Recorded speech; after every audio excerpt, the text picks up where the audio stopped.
Hello मेरे प्यारे दोस्तों। नए साल की शुरुआत में मंदिर जाना तो बनता है।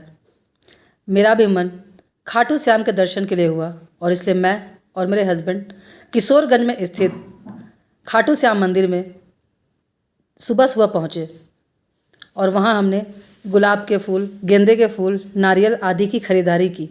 ये है मंदिर का प्रवेश द्वार जो बहुत ही खूबसूरत बना हुआ था। और फिर हम मंदिर के अंदर पहुँचे।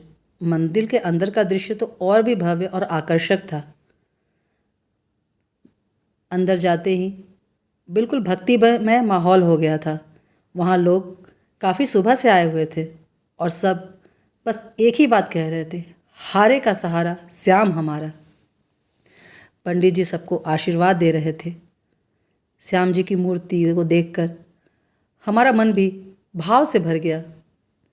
पूरी दुनिया में ये कहा जाता है कि जिसका कोई सहारा नहीं होता उसका ये सहारा है।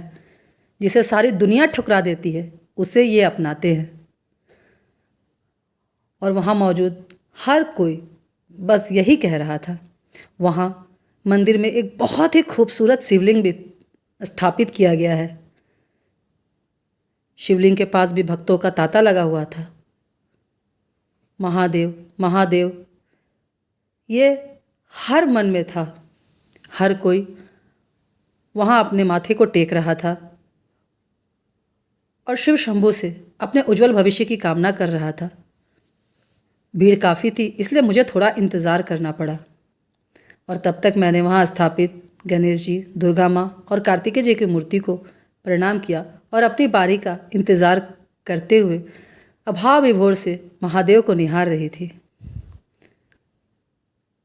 सभी वहाँ जल अर्पण कर रहे थे। महादेव तो वैसे भी देवों के देव माने जाते हैं और सबसे जल्दी प्रसन्न होने वाले भगवान हैं।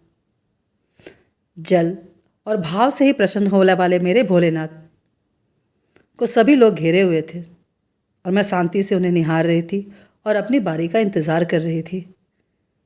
वहाँ की भीड़ बहुत ही सभ्य थी और वो लाइन में लगकर ही अपनी अपनी बारी में जल महादेव को अर्पण कर रहे थे। फिर मैंने महादेव को जल अर्पण किया और लोटे में जल लेकर मैंने धीरे धार में महादेव को जल अर्पण किया। उस वक्त जो सुख की अनुभूति मुझे हो रही थी उसका वर्णन शब्दों में नहीं किया जा सकता।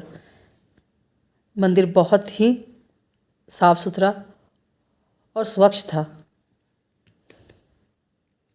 फिर मैंने महादेव को प्रणाम किया और मैं खाटू महाराज की तरफ दोबारा से चल पड़ी।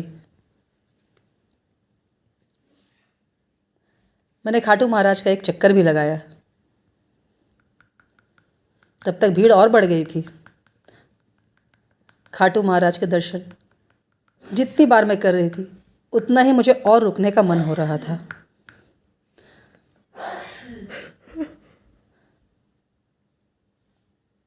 भीम पौत्र बर्बरिक खाटू श्याम कैसे बने, ये कथा तो अपने आप में अनोखी है, परंतु उनका नाम खाटू श्याम यूं ही नहीं पड़ा। उनके बलिदान और उनके त्याग की वजह से ही स्वयं श्याम वासुदेव ने उन्हें ये आशीर्वाद दिया था कि उनका दर्शन कभी भी खाली नहीं जा सकता। उनके द्वार पे जो गया है खाटू श्याम ने उनकी झोलियों को खुशियों से भर दिया है।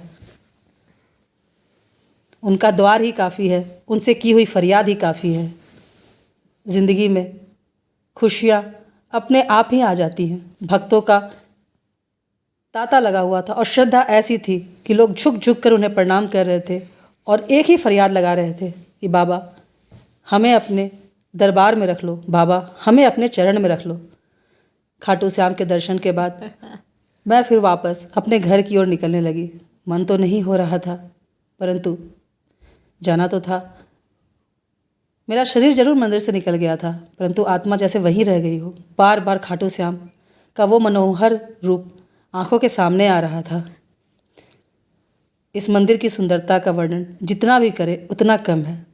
बहुत ही भावना से बनाया हुआ मंदिर और बहुत ही भावना से लोग वहाँ जाते भी हैं अपनी मन की मुराद को लेकर, अपनी इच्छाओं को लेकर और सबसे बड़ी बात कि आपके आंसुओं का मोल अगर कोई लगा सकता है, आपको कोई सहारा दे सकता है, तो वो हमारे खाटू श्याम ही हैं। बाहर निकलने के बाद एक अलग सी प्रसन्नता का अनुभव हो रहा था।